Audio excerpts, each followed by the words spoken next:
Paul, clearly not the result you'd have wanted today. What did you make of your team's performance? Listen, we weren't our best. I've been saying, I think the way to sum it up would be just had the...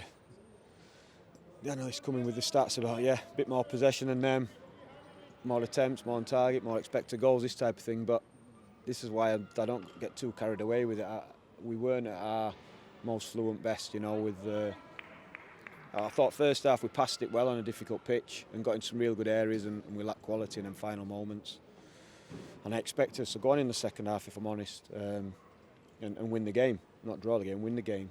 But Blackburn started the second half better than us, and then we were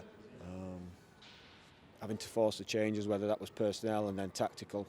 And then when we did start to get territory, we couldn't make enough real good opportunities. We had one or two half attempts, a couple of opportunities from set plays. This is the second half, so we, regardless of what anyone's saying, we know we weren't at our best today. Were you surprised by the kind of drop-off in the first half an hour of the second half? Because you were quite ragged, and we've not seen that from your side a lot. Yeah, that's where we had to make the changes. And like I said, I expect us to go on and get on top and continue how we passed the ball in the first half, but try and gain then that territory and a bit more energy in around the final third for more and more opportunities. But we didn't, and we couldn't continue that way. Blackburn broke on us far too often, and we allowed them then to, in the end, in them 20 minutes, to have far too many passes in our final third, which is what we don't want, so we had to change. It was clear to see we had to make changes, but then, like I said, when we got back on top in terms of territory and possession, we couldn't break them down. We couldn't, like I said, we didn't have that same fluidity in the final third, that same energy, enough bodies around the ball. So, it was a difficult final 20 minutes to create chances. Like I said, even though we had the ball, I think if one would have dropped, if one of those would have dropped for us, it'd have been a different story. But we couldn't just get that breakthrough.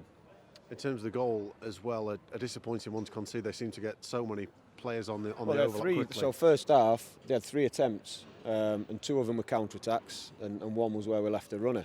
That was it. That's why I expect us to go on in the second half. That sort of stuff's easy to deal with. You run harder than them, and you trap people. So I honestly thought we'd go on and continue where we left off in terms of passing the ball, but then snuff them out more. But we didn't do it, and like I said, we had to then change personnel, change tactically, which got us the territory back, got us the momentum, got us on top. But we couldn't get enough chances to fashion the result we wanted. Did you need more from your midfield 3 today, certainly in terms of quality? Yeah, listen, I think all over. I think if we're totally honest, again, this is why I don't go into the stats on it.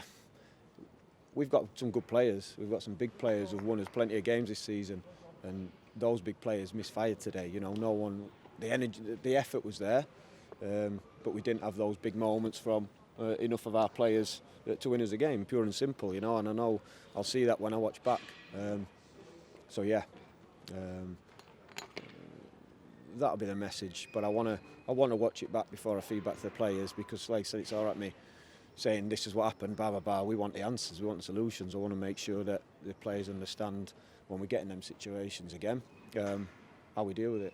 Is that a concern now at this stage of the season? It's 3 defeats in 4 in the league now with the games that we've got left. Yeah, the 3 defeats in 4 is what we don't want. We want the wins.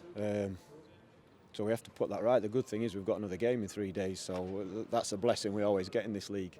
We have another opportunity in 3 days' time, so that's a good thing. Chris Basham, is he a lucky boy to have stayed on the pitch in the second half? Well, we took him off because I've been told the one in front of the dugout, he's won the ball, but he got a bookie for it, and then there was another one after. So when we were changing shape, it was sensible. He'd been on a booking, Bash had been on a booking. And the way the game was going, and obviously Blackburn managed that part of the game well in terms of going down and trying to create that attention to the referee. So I think it was sensible that those 2 came off for that reason. It's one of the biggest frustrations today that you've not managed to continue the momentum gain from the Watford and Tottenham games. Yeah, definitely, because we've had 2 big results and big, and like I said, I think one thing you can't underestimate is that emotional fatigue and thing. We changed the team to get a massive performance on Wednesday. We did. It was physically the most demanding performance we've put in this season on Wednesday, but we could make changes today, which was good. But even though we're making changes, all those players are preparing for their game, featuring the game. It might not be 90 minutes, so I think there's something to be said for that, which is important. And again, we need to be aware of things like that, because that's things we need to be on top of going into this final quarter of the season. Thanks, Paul. Cheers. Cheers. Tom.